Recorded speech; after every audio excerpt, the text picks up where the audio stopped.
좀 전에 영상에서 자기 자랑 엄청나게 많이 한 영상입니다. 제가 네, 영상을 저희 매니저님께서 저렇게 만들어 주셔갖고 띄울 때마다 띄우고 올라올 때 너무 부끄럽습니다, 사실. 네. 하기 너무 저렇게 악마의 편집을 한 게 아닌가 이런 생각을 하고 있는데 네, 너무 부끄럽긴 합니다. 그 이유는 하나님이 높여지는 건지 내가 높여지는 건지 몰라서 너무 좀 네, 부끄럽긴 하지만 오늘 이 시간만큼은 여러분들과 함께하는 이 작은 이 교회 너무 은혜가 지금 처음 찬양할 때부터 꽉 차는 느낌이었습니다. 여기서만큼은 하나님이 저에게 하셨던 하나님이 하셨던 그 모든 일들 그 은혜가 빠지지 않게 작은 시간이지만 여러분들께 전달됐으면 좋겠고 또 같이 덕분에 저도 은혜 받았으면 좋겠습니다. 강의에 앞서서 제가 사실 저를 아시는 분들은 유튜브를 검색해서 좀 아시는 분들은 아시는데 제가 탈북을 7년 정도 했거든요. 목숨 걸고 살아서 올 줄은 사실 기대는 했지만 그게 기대치가 한 10% 정도밖에 안 돼서 이렇게 살아올 줄 몰랐는데 그 7년이라는 시간 동안 저의 머리카락 하나 다치지 않게 이 자리에 오게 해주신 아버지 하나님께 감사드리고 은혜를 시작하도록 하겠습니다. 오늘 강의 주제가 통일 리더십 이런 거더라고요. 네, 통일 리더십 너무 좋은 것 같습니다. 저는 이제 대한민국에 와서 7년차 정착을 하고 있는데 남북한의 통일은 복음 통일이 이룩되지 않기 때문에 하나님께서 우리에게 주지 않는다고 생각하는 사람이거든요. 정권이나 어떤 정치인이 통일을 시켜줄 수는 없다고 생각하고요. 그런 통일은 또 바람직하지 않다고 저는 생각합니다. 원래도 우리가 5,000년을 함께 살았는데 6.25라는 게 일어날 때 역시 원래 같이 살았던 게 중요한 게 아닌 것 같습니다. 뭔가 우리는 하나로 영적으로 하나님이 원하시는 동방의 예루살렘을 살리기를 바라시는 것 같습니다. 그래서 분단도 허락하셨고 통일을 허락하지 않는 이유는 복음 통일이 아니라서가 아닐까. 5천만 국민이 복음 통일을 위해서 기도할 때 하나님이 응답하실 줄로 알고 있습니다. 그래서 통일 리더십이 교회에서 이렇게 있다는 것 자체가 제가 사실 통일 리더십 캠프 이런 강의를 초, 중, 고 해외까지 하고 있습니다. 제가 해외를 하고 있는데 그 길은 여기 하나님과 함께 복음 통일을 위한 게 아닙니다. 나름 나라에서 국정에서 예산을 줘서 통일 교육을 시켜라. 지금 분단된 상황이 당연하게 받아들이는 아이들이 있고 통일이 될 때 거부감을 느끼는 아이들이 있으니까 그런 교육을 해라 해서 자다가 새벽 2시, 새벽 5시 해외는 그때가 아침 시간이거더라고요. 그래서 그 한인들에게도 제가 통일 리더 캠프를 지금 3년 동안 하고 있는데 교회에 와서 통일 리더 캠프는 오늘이 처음입니다. 제가 한 7년 정도 대한민국 입국에서 있으면서 보다시피 이제 하나님이 너무 잘 써주셔가지고 엄청 바쁜 시간을 보내고 있음에도 불구하고 이 통일 리더십이 사실은 교회에서 하나님의 제국에서 일어나야 될 일인데 이게 왜 없다라는 생각을 했는데 오늘 기회를 주신 김주환 목사님 감사드립니다. 네, 네. 저 간단하게 얘기를 좀 해드리려면요. 저는 북한에서 태어나서 이제 아코디언이라는 저 악기를 짱 먹었습니다. 예, 짱 아시죠? 예, 짱 먹고 왔는데 한국 왔는데 또 짱 먹게 됐어요. 예, 할렐루야. 근데 사실 그 아코디언을 하고 싶어서 한 건 아니고요. 7살 되던 해에 저희 아버님이 듣기 좋다고 해서 아코디언을 메고 오셨어요. 그래서 제가 거꾸로 메고 앉아 있었어요. 처음에 몰라서 왼손하고 오른손을. 근데 아버님이 하라고 했는데 악기가 되게 무거워요. 아까 이 악기 들고 오신 분 정말 무겁죠. 엄청 무겁습니다. 저 악기를 7살 때 이제 무릎 위에 올려놨더니 얼굴이 안 보이더라고요. 이만큼. 그렇게 했는데 저희 아버님이 좀 북한에서 독구다이라고 말하는 그런 좀 독구다이예요. 북한에서 독구다이 아시죠? 여기서도 좀 통합니까? 그게 무슨 소리인지? 네, 그게 어디 말인지 모르겠습니다. 하여튼 일본 말인가요? 일본 잔재인가? 하여튼 그런데 북한에서는 되게 아빠가 이제 원스타였어요. 높은 자리에 있는. 그래서 저희 집안은 핵빨갱이 집안이었습니다. 빨갱이 중에서도 아주 새빨간 핵빨갱이. 핵을 만들지는 않았습니다. 그래서 그런 집안에서 태어나서 남부럽지 않게는 살았습니다. 그래서 원하는 거 다 했고 저희가 다니던 고등학교를 가면요.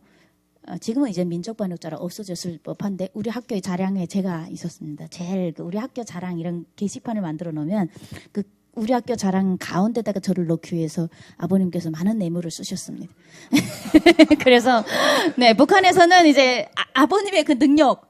근데 제가 하나님을 모를 때 북한은 이런 게 있습니다. 태어나면 계급 사회라서 내가 누구의 자식으로 태어났느냐, 내가 핵심 계급의 자녀냐, 내가 적대 계급이나 불순 계급의 자녀냐에 따라서 인생이 바뀌거든요.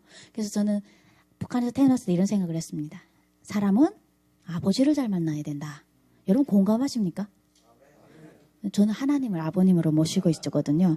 근데 그때는 하나님이 있는지 모르고 내 친부, 나의 이제 영적 생명이 아닌 나의 이제 생명, 육체적인 생명을 주신 그 친부가 핵심 계급이니까 참 좋더라고요. 살아가기가 편안하더라고요. 남들이 다 굶어 죽을 때 굶어 죽는다는 게 뭔지 모르고 우리 아버지가 나를 그냥 눈먼 사랑으로 나를 이렇게 보호를 해주니까 그 세상이 그렇게 험한데도 나는 살아남는다는 걸 느꼈는데 그 사랑이, 그 친부의 사랑이 하나님이 우리를 바라봐 주신 사랑이 아닐까 싶기도 합니다. 근데 그때 좀 더 나가서 알았다면 내가 왜 이런 삶을 살았는지 알았을 텐데 그때 모르고 그냥 북한에서 잘 살고 있으면서 제가 제일 좋아하는 노래가 있었어요. 북한에서 자유가라는 노래가 있습니다. 북한에 사람은 사람이라 이름 가질 때 자유 조건 모두 다 가지고 났다. 이런 노래가 있어요. 자유권 없이는 살아도 죽은 것이니 목숨은 버려도 자유 못 버려. 완전 괜찮지 않습니까? 아니 이게 대박 아닙니까 정말? 아이 근데 그러게요. 저는 그래서 이 노래를 부르면서 내가 알고 있는 자유는 외국에 나갈 수 없고 내가 알고 있는 자유는 내가 태어난 곳에서 반경 44km만 다닐 수 있는 통행법 제한에 들어간 것이 자유인 줄 알았습니다.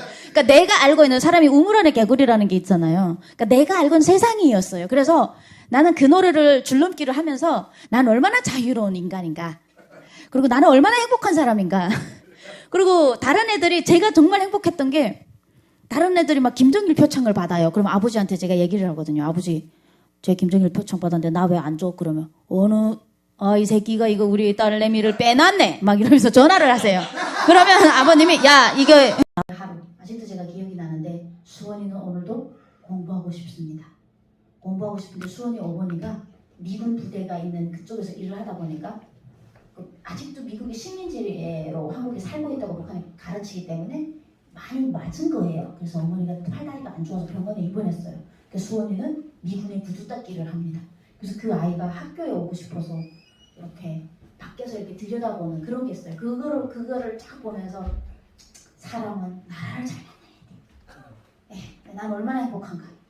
나는 그렇게 안 사니까. 야, 돈도 안 내고 나는 학교를 다니는데 한국 가서 알았습니다. 대한민국은 밥도 공짜로 준다는 거. 그때는 전혀 이제 한국에 대해서 전혀 모를 때 내 방식대로 생각을 하면서 한국 친구들이 너무너무 불쌍했는데 북한 친구들이 공부 나가기 시작했어요. 권한행동이 시작되면서 그때 아빠에게 물어봤죠. 사람이 굶어 죽는다는 게 아빠 말이 돼요? 그러니까 제가 북한 사람인데 이해가 안 돼서 왜 그러는 거예요? 그랬더니 온 세상이 지금 다 식량난으로 허덕이고 있대요. 그래서 저는 온 세상이 내가 알고 있는 온 세상은 해마다 그 자연재해가 일어나는 줄 알았어요. 근데 한국 와서 알았어요. 북한만 일어난다고 사실. 자연재해에 대해서도 제가 한국에 와서 느끼는 건데 딱 하나님이 하실 수 있는 일이거든요. 하늘의 자연재해는 하나님이 하실 수 있는 일인데 북한을 그렇게 자연재해를 계속 해마다 북한이 피할 수 없게 해주시는 건 알고 계십니까? 북한이요. 한국에 제가 와서 알게 됐는데 그 자료들을 김북한 목사님이라고 북한 목사님이 계세요. 북한 사역하시는 분인데 그분 이제 설교를 듣고 제가 검색을 해봤는데 소름이 끼쳤습니다. 김일성이 정권을 잡아서 1970년대 들어서면서 독재 정권을 아예 확립을 해버리는 시기가 있었어요. 그 전에는 김일성이 수상이었어요. 수상님이라고 불렀고 뭐 경제 문화 쪽만 지고 있었지 군사까지 다 지지를 못했는데 군사까지 다 통째로 지는 기간이 있었어요. 1970년대 그 초반에 들어서면서 수정주의, 랄라리 이런 거 없앤다고 하면서 수천 명을 이제 죽여요. 김일성이. 그 수천 명이 뭐냐면 러시아 쪽에 있는 러시아하고 중국 쪽의 공산당원들이 김일성이가 딴짓하지 못하게 이제 감시하는 거죠. 한마디로 러시아 쪽 공산당 라인이 있고 중국 쪽 공산당 라인이 있었어요. 김일성이가 그렇게 되면 독재를 할 수 없어요.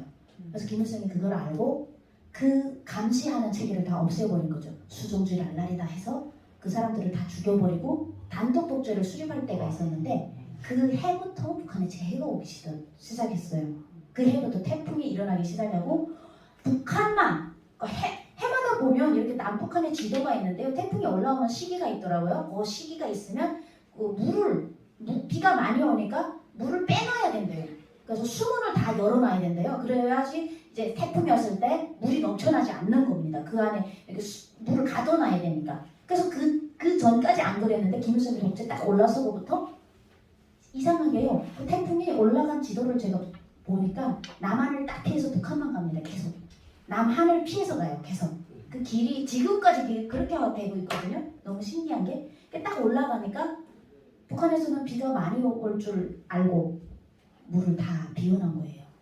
근데 가물기 시작합니다. 안 오고 바람만 불고 막 이렇게 이상해져요. 너무 힘든데 그게 하나님이 하시는 일이라는 걸 북한이 알았더라면 지금 저러지는 않겠죠. 근데 그러고 있다가 정말 사람들이 막 굶어 죽어나가기 시작하고 북한 사람들이 알고 있던 그나마 살만했었어요. 예전에 살만했대요. 근데 저는 그 시대에 안 태어났어요. 저는 85년에 태어났는데 북한에서 85년 이후에 아버지가 부정부패로 쌀을 한 톤, 두 톤씩 가져오는 건 있었는데 그 배급소에서 배급받아본 기억은 없어요.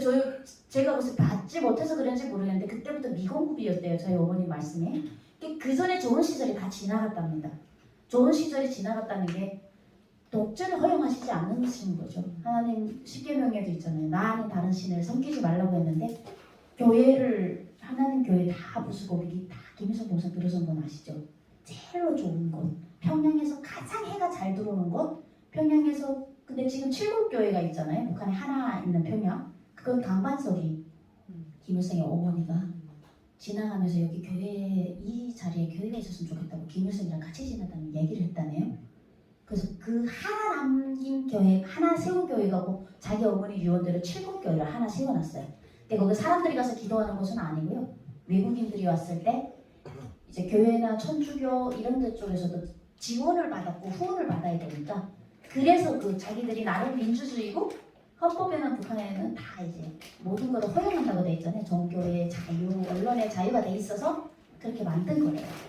저는 그때 북한에서 태어나서 이러한 상황들이 왜 오는지를 몰랐는데 저희 아버님은 온 세상이 다 그렇다라고 얘기를 했고 저는 온 세상이 다 그렇게 자연재해 속에서 사는 줄 알았는데 대한민국 와서 7년째 해마다 풍년입니다. 한국은 해마다 풍년이잖아요. 그 이유를 하나님을 모르면 끝까지 그 이유를 못 찾을 것 같아요. 똑같은 한반도에서 태어났는데 왜 북한에서 태어난 거랑 남한에서의 삶이 다른지는 하나님이 축복해 주시는 거랑 하나님이 저주를 내리시는 이 두 쪽에 하나님이 공정하신 하나님이 하시는 일을 이해 못하면 아마 북한 문제는 절대로 이해가 안 될 것 같습니다. 저는 그렇게 살다가 98년도 아직도 기억이 나는데 총살을 했어요. 그러니까 저희 동네에서 총살을 했는데 무슨 총살을 했냐면 한국 드라마가 그때 막 들어오기 시작했는데 드라마를 본 사람은 총살을 했어요. 그때 저는 제가 중학교 때인데 왜 충격이었냐면 북한에서 공개 처형을 아마 북한에서 태어나신 분들 아마 제 나이 때 태어나신 분들은 다 봤는데 지금 90년대 중반 후에 태어난 친구들은 못 봤어요. 공개 처형을 안 하고 비공개 처형 같은 걸로 없애버려서 없는데 그땐 저도 봤는데 사람을 죽인 살인자만 죽는 줄 알고 있었어요. 제 상식으로는. 근데 세상에 남조선 드라마 360편을 유포했대요. 어떤 분을. 그래서 그 여자분을 총살하는 거를 직접 가서 보고 집에 들어왔는데 마음이 안 좋은데 그때가 중이병, 한국말로는 중이병이에요. 사춘기. 북한에는 중이병이 없긴 해요. 근데 제가 봐서 그때가 내가 중이병이 있던 나이였었나 봐요. 그 나이 때는 어떻습니까? 하지 말라고 더 궁금해하는 나이잖아요. 질풍노도의 맞아요. 지금 저 애기 같은 저 형제님이 아직도 사춘기 못 봤어요. 그래요. 사춘기는 좋은 겁니다. 그래서 그 사춘기에 제가 이제 사상이 변해가지고 사춘기 되게 좋아하거든요. 근데 그 사춘기 때 아버지한테 물어봤죠. 사람을 죽인 적도 없는데 왜 사람을 죽였을까요, 아버지? 그랬더니 그런 거 왜요? 라고 생각하지 말고 저런 거 보면 저렇게 죽는구나 이렇게 생각하고 보지 말래요. 근데 그게 제 사춘기에서는 설득 납득이 안 돼서 드라마 한 개만 딱 보여주면 내가 한번 해보겠다. 그 왜 보지 말라는지를 알면 진짜 안 볼 텐데 아빠가 그냥 하지 마 그러시고 아빠가 아까 얘기했죠 독구다이라고 그냥 하지 마 소리를 꽤 지르시더라고요. 그래서 제가 전 또 그렇게 독한 아버님의 딸이기 때문에 좀 더 독했습니다. 그래서 그 아버지 윗선에서 제가 아버지를 협박을 했습니다. 아버지가 하지 말라고 하면 나는 친구들이랑 원래 나가서 볼 테니까 그러다가 일어나고 뭐 죽으면 죽는 거고 이런 식으로 했어요. 그러니까 아빠가 나를 안 해주면 나는 막 나갈 것이다. 제가 그렇게 했던 거는 아빠가 목숨보다도 더 저를 사랑한다고 알았던 거예요. 알아서 그랬더니 어쩔 수 없이 알면서 드라마 하나 갖다 주셨어요. 그래서 비판적으로 봐라 이렇게 하고 주셨는데 그게 바로 가을 동화였어요. 네, 정승원이랑 그 현빈 오빠 나오고 원빈이 사랑 얼마면 돼 이런 거 있어요. 그래서 그거를 이제 처음 한국 드라마 북한 사람으로 제가 북한에서 봤던 드라마들은 어땠냐면 막 장군님 막 이런 거였어요. 그래서 나랑 내 스타일도 아닌데 김정은 그 배 나온 사람 별로 안 좋아해요. 제 스타일도 아닌데 모두 다 장군님 사랑한다는 그런 거밖에 없는데 중2병이 있는 저에게 이제 딱 드라마가 봤는데 얼굴은 송혜교 그리고 남자 얼굴은 송승헌. 저는 아직도 송승헌을 너무 좋아하는데 그 오빠야가 한국 오니까 별로 송중기보다 못하더라고요. 너무 마음이 아픈데 그 송승헌 팬클럽에서 또 운영이 잘 안 되고 있어요 한국에. 전 진짜 좋아하는데 그걸 보는데 야, 저 남자들은 잘생긴 데다가 재벌 3세잖아요. 드라마에서 다 재벌 3세만 나와요. 대박이다. 저 가면 진짜 난 되겠다 이런 저런 오빠들이 줄을 쫙 서 있는 줄 알았어요 한국에는. 그래서 그 드라마를 보느라고 3일 동안 학교를 못 갔어요. 너무 재밌어서. 아니 그거 끊을 수가 없잖아요. 한국 드라마는 끊을 수가 없어요. 맞아요. 뽀뽀를 할까 하면 끝나요. 다음을 봐야 되는데 끝내 안 해요. 그러고 어제 친구가 좀 나갔나? 잘 될까 하는데 누가 와서 문을 딱 열어요. 맞아요. 다음에 그러니까 이게 다음 회 끝까지 봐야 되겠더라고요. 그래서 제가 아침 드라마를 정말 좋아하시는 어머님들을 존경하거든요. 저랑 이제 같아서 마음이 같아서 그분들 다 성격이 급하셔서 예, 우리 대한민국 국민 어머님들이 성격이 급해서 다음 회까지 보게 만드는 이 센스. 네, 그래서 그걸 끝내 다 봤는데 학교에다가는 이제 대장염이 걸렸다 거짓말을 하고 그러고 봤어요. 3일 동안 봤는데 눈이 이제 다 꺼졌어요. 제가 그 드라마를 처음에 볼 때는 무슨 느낌으로 봤냐면 아버님이 비판적으로 봐라 라고 갖다 줘서 아마 남조선 걔네들이 우리 장군님을 때려 죽인다고 하더거나 뭐 그런 내용이 있어서 사람을 죽이는 줄 알았죠. 근데 보고 나니까 사랑 북한은 남한이랑 전투해라 맨날 전투를 하는데 한국은 사랑하고 전쟁을 하더라고요. 사랑 얼마면 되냐고 막 사랑을 존중한다고 그러고 막 오픈카 막 나오고 그때 여자의 미니스커트를 처음 봤고요. 여자의 다리가 저렇게 짧게 입어도 이쁘다는 걸 처음 봤어요. 그때 내가 내가 이때까지 불렀던 그 자유가가 뭔지 그때 알았어요. 잘못 부르고 있었어. 자유는 가을동화였어요. 가을동화에서는 헤어지면 어디로 가요? 인천공항 가잖아요. 서울에서 뒤집었어. 비행기 쫙 타고 가는 장면이 나오면 저 아버지가 김정일이도 아닌데 저렇게 타고 다녀? 이런 생각. 나는 이제 비행기 타고 다니는 사람이라면 북한에 태어났을 때 할아버지가 그래도 김일성은 돼야지. 그래야 그렇게 타는 줄 알았는데 한국은 할아버지 김일성, 김정일이랑 아무 상관없는 한국 사람들이 막 돈 싸대기도 나오잖아요. 하얀 돈이 20대처럼. 그래서 와 저것이 바로 자유구나 이런 생각. 그러다가 이제 아버님이 지금 눈이 이렇게 꺼져가지고 그래 한국 드라마 보니까 왜 보지 말아야지 알겠느냐 그랬는데 사실 저는 알았어요. 그때 알았다. 북한이 왜 보지 말라 했는지. 자기네가 구라쳤잖아요. 한국을 항상 헐벗고 굶주린다고 얘기를 했는데 그 드라마를 보면 어떨까요? 북한 사람들이 얼마나 저는 너무 했어요.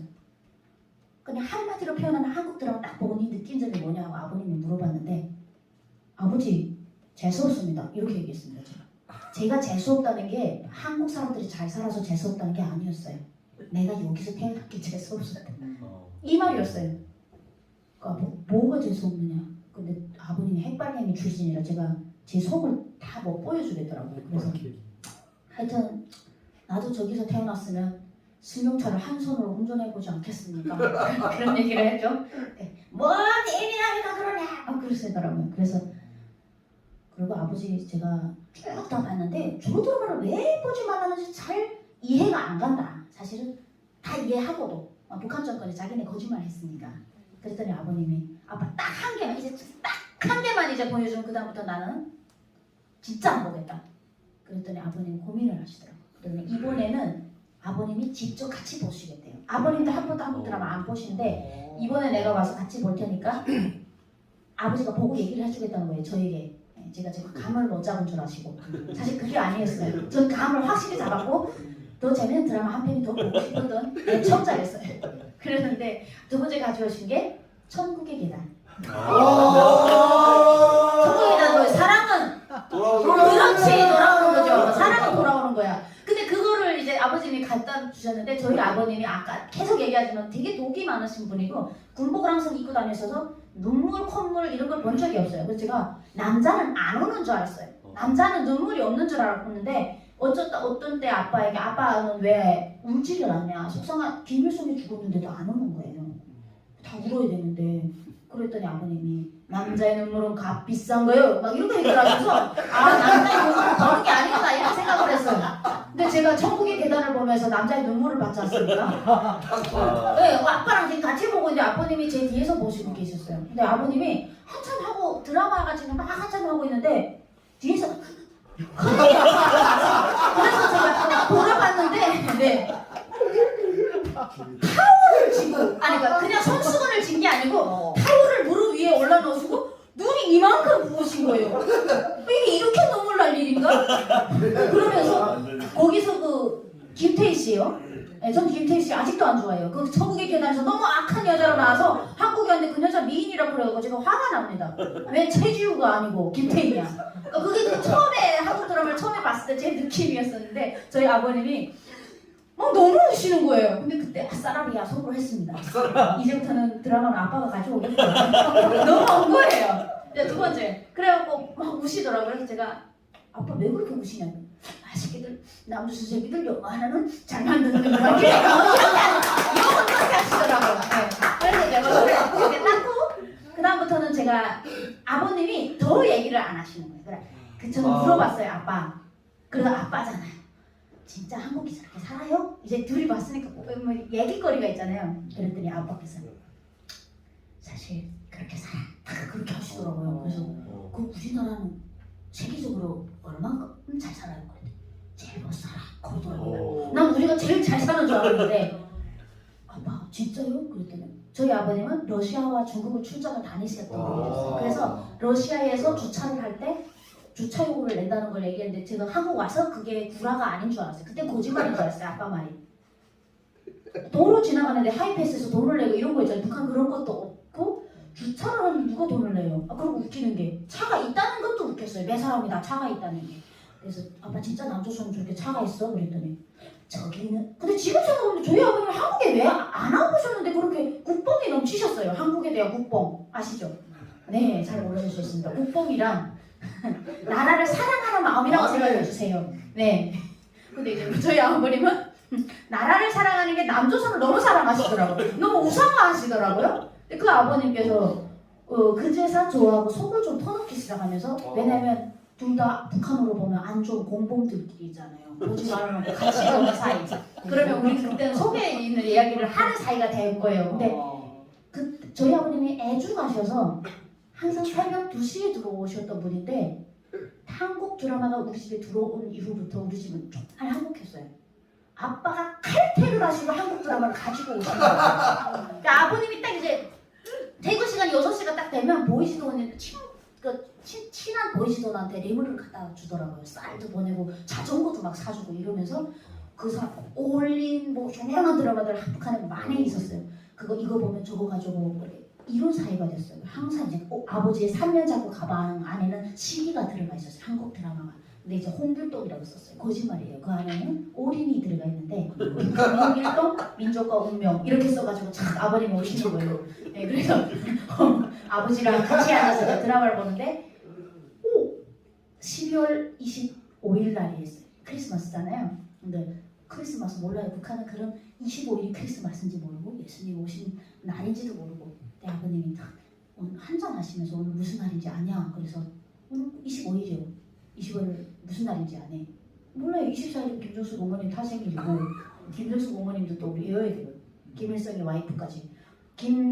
김정숙의 생일이 크리스마스 이브인데 그걸 진짜 이브처럼 지내요. 북한이. 다들 노래 충성의 노래 모임하고 막 그러거든요. 그래서 그런 날이 그래서 제가 그랬어.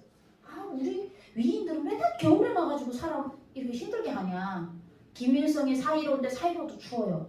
김정일이 2월 16일인데 그때도 춥고 12월 24일은 더 추워요. 김정숙이 생일 때. 근데 제가 그게 싫은 게 아코디언 연주를 하는데 손이 너무 시려운 거예요. 해마다 그걸 하니까. 그래서 제가 우리 위인들은 왜 여름에 안 태어나고 다 겨울에 태어나고 사람 이렇게 힘들게 만드냐고 그런 얘기를 했는데 아버님이 네 말 들어보니까 위인은 겨울에 나는 것 같다 이러더라고요. 근데 제가 겨울생이거든요. 제가 설미인 이유가 제가 태어나는 날에 눈이 펑펑 있어요. 그래서 눈설자를 따서 설미라고 아버님이 지어주셨는데 성은 달라요. 윤설미는 가명인데 성은 다르고 이름 설미는 맞습니다. 그렇게 해서 아버님이 오늘이 눈치를 싹 보시더라고. 어머니 눈치를 보다가 오늘이 전 세계가 크리스마스라는 축제를 내는 날이래요. 크리스마스가 뭡니까? 그랬더니 성탄절이랍니다. 한국말로 번역하면 성탄절은 또 뭐네? 성스러운 인간이 탄생한 날이라서 성탄절이라고 한대요. 아니 우리 수령님 빼고 또 성스러운 인간이 있습니까? 아니 우리 무슨 이렇게 반통 같은 이야기를 그럼 반통이거든. 북한에 그렇게 나와요. 우리 수령님 같은 높은 사람이 있으면 그랬는데 아버님께서 이때요. 올해가 1998년 10월 25일이지 않느냐. 98년도 12월 25일이면 그 예수님이 탄생하신 지 1998년이 됐대요. 그때부터 역사가 기록이 됐답니다.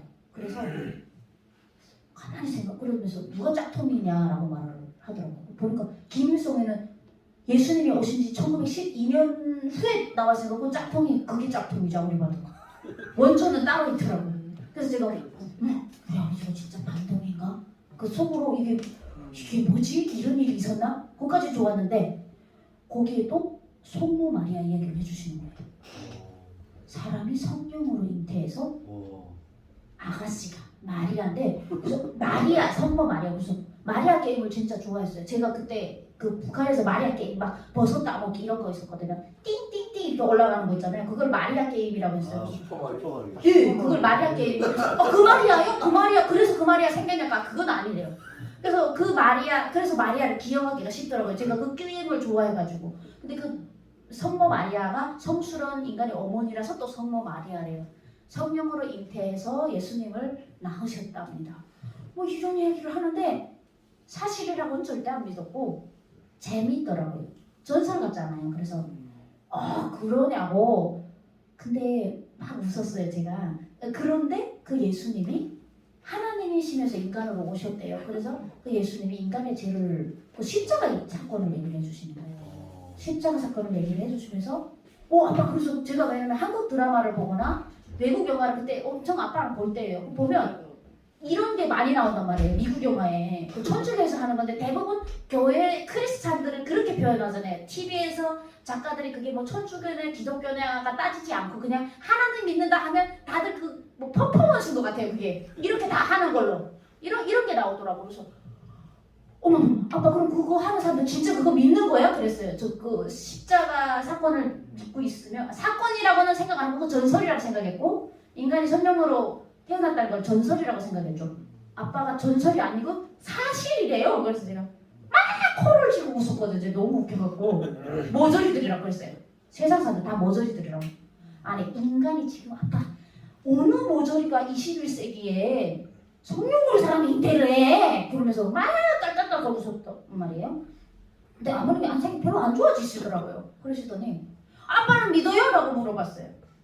인상이 별로 안 좋으신 거 나랑 생각이 다른 것 같더라고요. 그랬더니 아버님께서 믿는다 안 믿는다 말씀 안 하시고 그런데 말이지 그 예수님을 믿고 있는 하나님을 믿고 있는 세상 사람들이 좀 많대요. 수가 북한에 2,400만 명이 안 믿는데 그건 뭐 껌값에도 안 간대요. 전 세계 인구가 75억인데 그 중에 그 하나님 믿는 사람 많고 제일 중요한 거는 거기서 하나님 믿는 인구가 제일 많은 나라가 미국인데 세상에서 제일 잘 산대요.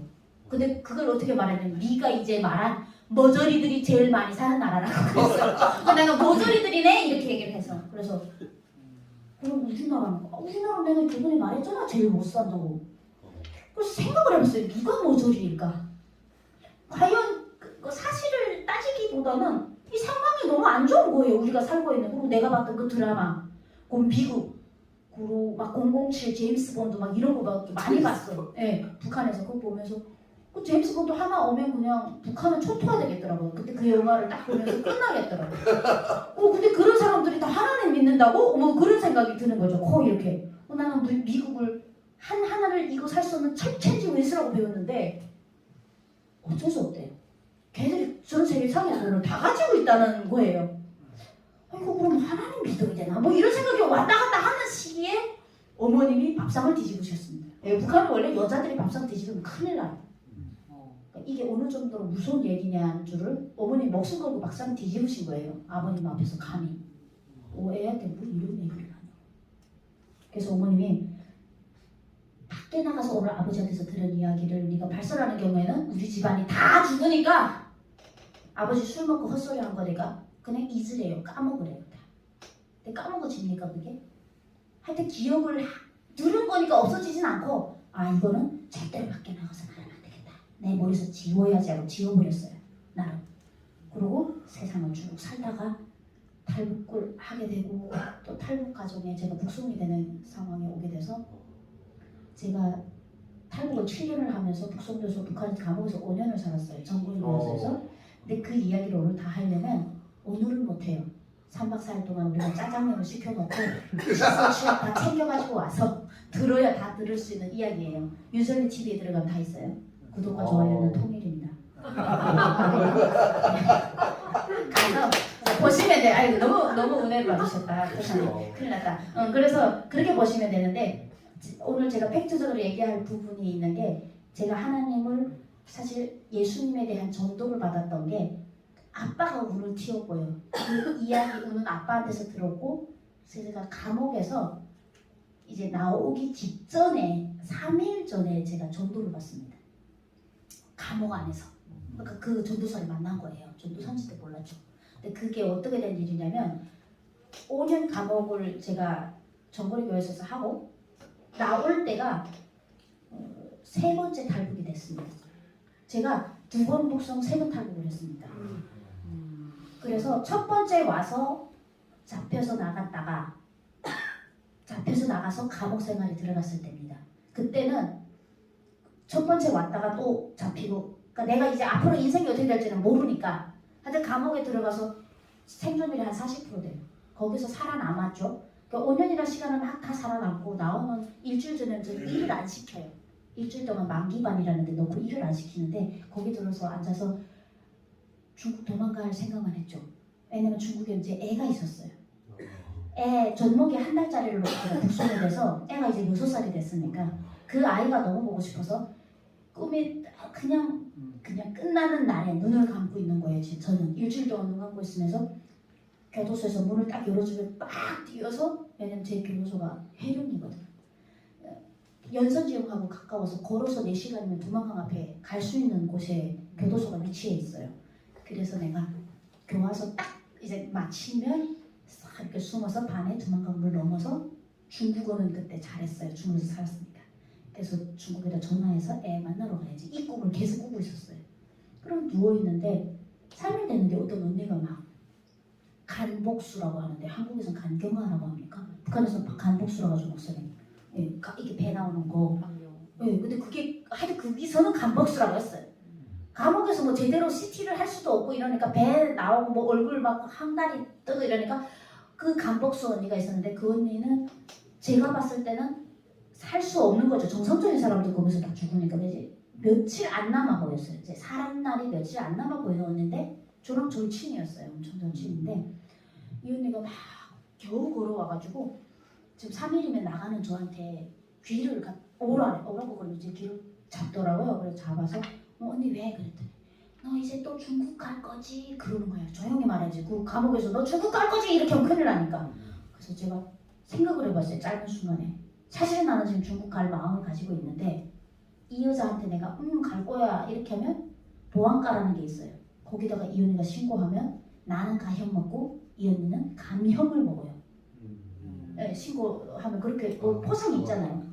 그래서 정말 절 취인 척 하더니 네가 내 뼈를 또 까먹으라 이런 생각을 했죠. 순간에 딱 하고 제가 넘어갈 리 없죠. 내가 오늘을 여기서 어떻게 버텼는데. 그래서 제 생각에는 아닙니다. 장군님이 그것까지 여기서 살겠습니다. 이런 개수작 개념 수호 작전이라고 하는 그런 개념 수호 작전을 했습니다. 딱 했더니 현이가 막 웃으시면서 다시 길을 잡아 당기는 거예요. 네, 감옥은 다 쇠사창이라서 머리가 안 나와요. 귀만 나가는 거예요. 네, 딱 하더니 가다가 만약에 혹시 잡히면 내가 지금 분명 안 간다고 했는데 이 여자가 그러는 거야. 이게 왜 이래 내 마음을 알듯이 이제 가다가 혹시 너 잡히잖아 그러면 네가 원하고 싶은 소원을 하나님께 기도해. 세상에 하나님이 계셔. 이런 얘기가 소름이 쫙 돋는 거예요. 미쳤나? 아니 믿고 싶지 않고 이게 미쳤구나. 왜냐면 이제 이 이야기를 내가 오늘 가서 지금 3일 남았잖아요. 보안과에 가서 저 여자가 그렇게 말했습니다. 나 오늘로 나와요. 3일을 안 살고. 여러 생각이 났어요. 원래는 그런 이야기를 들으면 신고하게 돼 있는데 내 인간이 내가 아무리 쓰레기래도 3일을 좀 더 살고 말지 그 사람을 그 인간을 또 감옥에 넣을까? 그냥 인간적이었던 거죠. 뭐 성경적인 것도 아니고 뭐 크리스찬도 아니고 그때는 모르니까. 그러면서 근데 그 기도할 때 있잖아. 네가 원하는 걸 얘기를 하는데 안 듣는데 안 듣겠다고 제가 발버둥을 치는데 귀를 잡으면 꼼짝 못한다 여러분. 너무 아픈 거예요. 이걸 막 땡기니까 할 수 없이 들었어요. 귓구멍으로. 예수님의 이름으로 기도드리옵니다. 아멘을 안 하면 전달이 안 된대요. 기도가. 그거를 그때는 구체적으로는 모르는 거죠. 왜 그것도 무슨 소리야 이랬더니 야 우표를 안 붙이는 왜 편지가 가니 이러는 거야. 우표를 붙이래요. 기도에다 우표를 붙이는 게 그 예수님의 이름으로 기도드리옵니다. 아멘이었습니다. 뭐 근데 그거를 한 번만 들었단 말이에요. 그 계속 들을 수 있는 상황도 아니고 감시가 엄청난 상황에서 그 여자가 용기를 내서 그래서 제가 그 언니한테서 그 얘기를 듣고 그 언니는 지나가고 저는 속으로 이렇게 그 언니를 쳐다보면서 아이고 죽을 날이 며칠 안 남아가지고 사람이 정신이 돌았나 보다. 그렇게 하나님이 있어주면 네가 빨리 기도해서 그 간복수부터 고쳐야지 이 생각을 했어요. 제가 보면서. 근데 놀랍게도 그분이 지금 한국에 와 계십니다. 정말 놀랍게도. 네, 제 유튜브 쪽에 보면 김보빈이라는 언니랑 함께 김보빈이라는 여자가 자주 좀 나와요. 그 여자만 나왔다 하면 조회수 폭발하는 그 김보빈이라는 여자만 같이 나와서 이제 썰을 풀잖아요. 그러면 조회수가 폭발하는 거예요. 그래갖고 막 이제 포도밭에도 갔는데 저번에 그 언니랑 가서 포도를 한번 팔아봤었어요. 제가 탈북민들이 샤인머스켓을 심어놨는데 너무 비싸서 이게 팔릴까? 이래서 저도 몰라가지고 제가 가가지고 생방송을 다 열었는데 1시간 반 만에 한 1,800만 원어치 200박스를 완판을 했어요. 저도 해본 적이 없어서 자 언니 이거 탈북민들이 했는데 먹고 살아야 되는데 영농민들인데 그래서 언니 이거 빨리 어떻게 해 홍보해 그러니까 이게 맛있습니다 이게 답니다 이거밖에 한 게 없어요. 근데 다 사가더라고요. 그렇게 해서 사이버스키 그 생방송에 있어요 지금도. 그분은 이제 여러분 이제 제 이야기를 들으시면 나중에 들어가 보면 아 이 사람이 설비를 전도했구나라고 보시는데 김보빈이라고 있는데 그 언니는 아침 새벽 5시 우리 기상이 6시인데 5시 반부터 일어나는데 이 언니는 5시에 일어나서 기도하던 사람인데 그걸 기도했는지는 몰랐어요. 새벽마다 일어나서 내가 계속 저기 창문 쪽에 돌아앉아 있는 거예요. 소리를 못 내고. 그래서 조금 정신이 이상하다 생각했는데 결국에는 그래서 아직도 그 언니는 그 간복수가 어떻게 낫지다고 약 하나 안 썼어요. 하여튼 살아남아서 지금 여기 와서 애 넷 낳고 아주 다자녀로서 활동하고 있어요. 그리고 북한 선교를 위해서 직접 북한하고 통화하고 저희 감옥에 있던 간수들하고 통화해서 하나님 말씀 전달하고 있습니다. 네, 진짜 대단하다. 이 시대의 통일 리더입니다. 그분이 진짜 그런데 그런 일을 하시는 분을 제가 알게 됐던 게 다 하나님의 뜻인 것 같아요. 근데 그 말씀, 그 이야기를 들었는데 저는 사실 그때는 안 믿었어요. 전혀 안 믿고 저 죽을 때 내가 그 헛소리 한다고 생각했어요. 그리고 불쌍했어. 어차피 저 며칠 못 살 사람을 내가 굳이 꼬장을 해서 그 사람을 가형 먹이는 거는 인간적이지 않을 것 같아서 왠지 벌 받을 것 같더라고요. 그렇게 하면. 그래서 나왔는데 그날로 제가 두만강을 넘었어요. 만기 퇴소해서.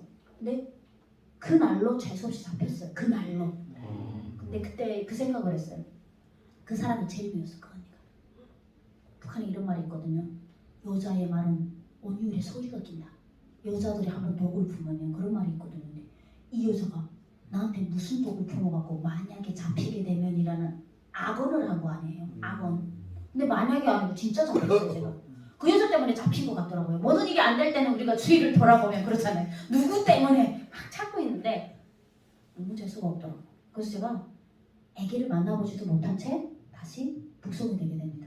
그래서 18일 동안 하루 변방대회라는 데서 북한에서 나를 잡아가기를 기다리고 있었고, 아 이제 죽어야 되겠다. 내가 이제 사는 거를 신이 만약에 있다면 원하지 않나 보다. 그러면 날 왜 이렇게 못 살게 구는지. 아, 내가 살인을 친 것도 아닌데 뭐 잘못한 거 돈을 훔친 것도 아니고 나 뭐 잘못한 하나도 없는데.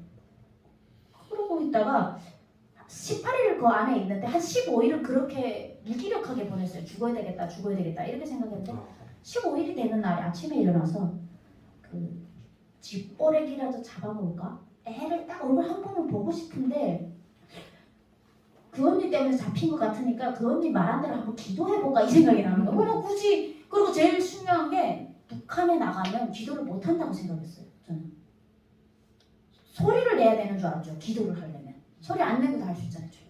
이렇게 할 수 있는데 그거를 몰랐고 북한에 나와서 기도하면 더 죽을 것 같으니까 아 모르겠다. 여기 북한 말도 모르는 이 하령 변방대에서 그냥 북한 말로 한번 내가 기도를 해보자 까짓거. 그렇게 해서 목을 풀었어요. 목을. 왜 목을 풀었냐면 지금 제일 급한 게 나예요. 전 세계적으로다가. 제 생각에는 75억 명 중에 제일 급한 게 저에서 하령 변방대 문을 딱 열고 하나님은 한 분이라서 하나님이래요. 그 언니가. 그래 한 분인 하나님이 그 75억 명의 인구가 다 기도를 하면 하나하나 일을 처리하는 데 있어서 엄청 바쁘시겠다. 그러니까 먼저 그 나이부터 젖을 먹인다는 속담이 있듯이 내가 먼저 큰 소리로 울어보자 하나님께. 그러면 소리를 크게 하늘에 계신다니까 하늘에다가 소리를 쳐야 될 거 아니에요. 그래서 목을 풀었어요. 목을 풀고 아 내가 제일 급하니까 빨리 내 거를 일단은 먼저 내 일을 해주십사. 그래서 제 생각이 얼마나 여러분 가학적입니까? 생각이 얼마나 올바릅니까? 그래갖고 목을 풀고 하나님! 막 그런 소리를 이거보다 더 많이 그때 그 소리를 낼 수가 없어요. 뭐 자칫 잘못하면 인간의 소리가 아니었어요. 거의 막 이제 화가 난 그 큰 짐승 뭐 그런 목소리를 그러니까 나가더라고요. 막 큰 소리로 하나님! 기도가 아니고 지금 생각해보니까 완전 절규 막 너무 화가 나가지고 나한테 왜 이럽니까? 나한테 왜 이럽니까?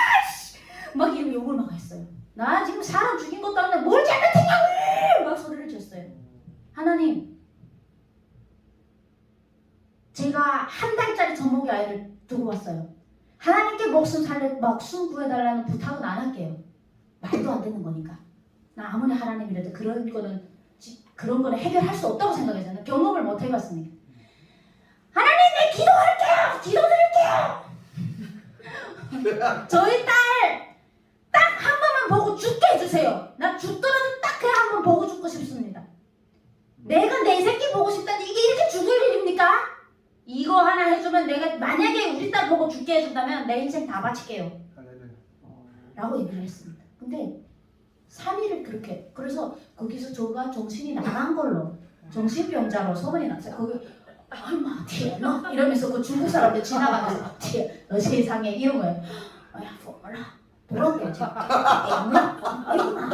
막 구경하러 와요.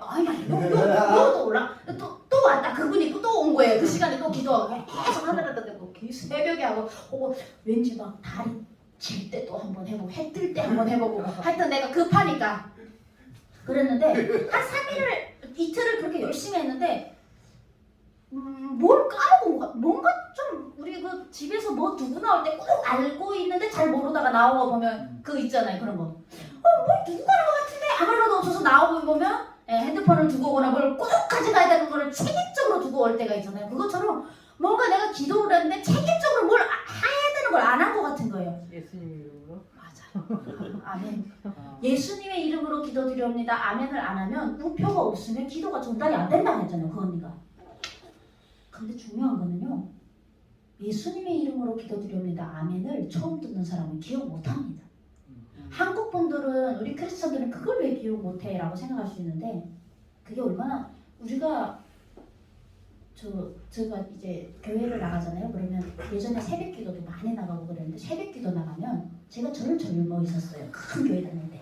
다 어르신들이 나오시더라고요. 그래서 그분들께 제가 물어봤거든요. 어르신들 왜 이렇게 열심히 아침 새벽 기도 나오고 열심히 이제 교회 생활 잘하십니까? 그랬더니 창고 갈란 길에 막 그렇게 얘기를 하세요. 그러면 제가 천국이 여기인데 뭐 또 어딜 가라고 그러십니까? 라는 얘기를 하면 여기가 어떻게 천국이라고 하는데 화를 내시더라고요. 그래서 제가 할머니 소리 높이 하나님께 기도해도 누가 잡아가지 않고 천국에 가고 싶은 그 소망을 아뢰고 기도할 수 있어서 천국 가는 겁니다. 그걸 못해서 못 가는 거고요. 그러니까 여기가 천국이 지금 어디가 천국이냐고. 천국 가려면 천국 다리를 건너야 될 거 아니에요. 그 다리가 있는데 그럼 다시 어디를 가려고 해서 그러냐. 그런 얘기를 하면 할머니들이 눈을 껌뻑거리면 제가 뭔 헛소리를 하네 이런 생각을 하는데 제가 왜 그런 이야기를 하냐. 그 감옥에서 내가 너무 간절한데 예수님의 이름으로 기도드립니다. 아멘이 생각이 안 나서 제 머리를 그렇게 때렸습니다. 왜 이렇게 돌대가리일 수가 없냐고. 너무 안타까워서 너무 속상해서. 그래서 저는 한국에 와서 이제 아멘하고 소리 질러도 누구도 안 잡아가잖아요. 이게 얼마나 축복인지 한국 사람들 몰라요. 아기 때부터 특히 우리 그런 게 있잖아요. 모태신앙인 사람들은 얼마나 자기가 축복받은지 잘 몰라요. 정말 얼마나 축복받은지를 모르는데 그때는 너무 안타까웠어요. 저처럼 경험해봐야 그게 어떤 축복인지 알아요. 그냥 지나가다 아무 교회 들어가서 기도한다고 누가 쫓아내는 사람 없잖아요. 진짜 지나가다가 어디나 들어가도 되는. 근데 그때는 그게 생각 안 하니까 그렇게 눈물 나더라고요. 안타깝고 내가 너무 미련한 거예요. 그걸 기억을 못했네. 딱 이랬는데 순간에 머리 딱 스치는. 누구의 이름으로 기도드려옵니다는 알겠는데 그 예수가 생각이 안 났던 거예요. 제가. 근데 생각해보니까 우리 아버지가 말했던 그 예수가 아닐까라는 생각을 했는데 그게 그러니까 아버님한테서 들었던 예수는 기억을 하고 있었어요. 아기 때부터. 근데 그 언니가 그 뒤에다가 얘기할 때는 그거랑은 전혀 다른 아예 상통하지 않았다고 생각하는데 어떻게 됐는지 제가 다시 막 기도를 한 거죠. 그게 생각나게 해주세요. 이번에 그 우표가 좀 생각나게 해주세요. 그 어느 사람의 이름으로 왔는데 그 어느 사람의 이름을 생각나게 해주세요 했는데 아버지의 그 이야기가 갑자기 떠오르면서 아버지가 십자가 예수 얘기했는데 그 예수가 혹시 그러고 보니까 딱 예수라고 한 것 같아요. 왠지 느낌이 모르겠다. 우리 죄를 위해서 무슨 십자가에 달리셨다고 하니까 혹시 아니면 어쩔 수 없는데 좀 생각 안 나니까 그 예수님을 이름을 갖다 쓰기로 했어요. 우표에다가. 그래서 예수님의 이름으로 기도드립니다 하는데 북한에서 님자를 안 써요. 동지 동무자를 쓰지 무슨 님이라는 걸 안 쓰니까 예수 동지라고 해도 그렇고 그러니까 예수라고 듣긴 했는데 예수 동무라고 하면 또 너무 또 자기하고 동무는 또 같은 동기를 동무라고 그러거든요. 그건 아닌 것 같고 2000년 전에 태어나셨는데 어떻게 할까? 그 님자를 잘 몰라서 모르겠다. 그럼 동지 동무까지 붙이면 안 좋아. 그래서 너무 북한 건데 그래서 그냥 예수의 이름으로 이렇게 했습니다. 예수의 이름으로 기도드렸는데 후에 한국에 오고 보니까 그 좋은 예수님이 계셨는데 그렇게 제가 단어를 못 찾아가지고 그렇게 참 힘들게 했어요. 예수님의 이름으로 기도드립니다. 아멘! 했는데 그거 처음으로 3일 만에 했는데 가슴에 여기가 뭐가 빵 뚫리는 거예요. 내가 뭔가를 이루어온 것 같은 느낌이 딱 들면서 저 쓰러졌어요. 진짜 너무 힘이 들어서 푹 쓰러져가지고 누워 잤어요. 그냥 쭉 잤는데 꿈을 꿨는데 그 제가 있는 하룡본방대에서 발에다가도 그 쇠고랑을 채웠고 손에다도 다 채웠어요. 이렇게 걸어다닐 때마다 반짝반짝한. 근데 제가 지금 그렇게 하고 꿈에서 나오라고 해서 문을 탁 열었는데 발을 딱 디디려고 보니까 바닥에 꽃바다가 펼쳐진 거. 그 똑같은 감옥이 이렇게 돼 있는데 꽃 향수기가 아직도 저는 그 향기를 잊을 수가 없어요. 그 꿈에서 맡았던 내음 너무 좋은 거예요. 그리고 내가 세상에 태어나서 본 적이 없는 그런 꽃이 쫙 펴진 꽃길인 거예요. 한마디로. 고기를 제가 이렇게 쇠사슬을 메고 슬렁슬렁 내려가는 꿈을 꿨어요. 눈을 딱 떴는데 벌써 내가 한 10시간을 잤더라고요. 아멘하고 10시간을 자고 그 꿈을 꾸고 일어나서 이상하다. 나 왜 좋은 일이 있을 것 같아 이런 생각이 딱 들면서 믿음. 그러니까 믿음이라는 게 이 일을 그분이 해줄 같다라는. 그전에는 그냥 어쩔 수 없이 해야 돼 했는데 그 꿈까지 딱 끄고 났는데 왠지 꽃길이 있을 것 같은 거예요. 생각을 해봤어요. 하나님이 어떻게 일하시는지 저는 모르니까 예전에 뭐 콧바람 머신 귀 무슨 그런 동화를 북한에서 많이 읽었어요. 하나님은 다 그 모든 신을 다 데리고 있겠지 이런 생각을 한 거죠. 혼자서 일 다 못하시겠지. 그래서 내가 만약에 이제 북송이 되면 하나님께서 위에서 이렇게 보시다가 제 기도를 듣고 제 생각이에요. 딱 이렇게 딱 멋있게 딱 이렇게 하시는 거예요. 그렇게 하면 차가 뒤집어지는 거죠. 그러면 다 죽었는데 나만 사는 거예요. 다 그래야 나는 살아나니까. 그래서 내가 딱 오니까 하나님이 또 바람신을 이용해서 휘 이렇게 나한테 다 차를 갖다 주는 거죠. 그럼 제가 그 택시를 타고 딱 안전하게 가는 거예요. 시댁 애가 있는 집으로 딱 가서 아이를 딱 만나고 딱 안았는데 그때 경찰이 와서 잡아가는 거예요. 왜냐면 제 기도가 살려달라는 기도가 아니고 애 보고 죽게 해주세요. 한 번만 아이를 보고 죽게 해주세요가 기도 제목이고 제가 살기 싫어서 그렇게 한 게 아니고 나는 못 산다고 생각했어요. 이거 살 수 있는 운명이 아니다라고 생각했기 때문에 그래서 그 생각을 하고 앉아있었는데 갑자기 미소가 싹 올라가면서 왠지 그거를 하나님이 해주실 것 같은 느낌이 든 거예요. 근데 아니나 다를까? 바뀌어서 이제 지금 그 생각을 막 하고 있는데 차가 들어오는 브레이크 소리 찡 하는 소리가 드는 거예요. 그래서 딱 바깥에 내다봤더니 하얀 폴리스 경찰차가 큰 차가 온 거예요. 북송시키는 차예요. 제가 북송 한번 당해봐서 그 차 타고 북송했는데 또 그 차가 온 거예요. 처음엔 정말 무서웠고 두 번째 기도하고 오는 차가 왠지 저기에 지금 하나님 위에서 보고 계신다라는 생각을 한 거예요 제가. 그래서 차에 내려가는데 그렇게 기분이 좋은 거예요.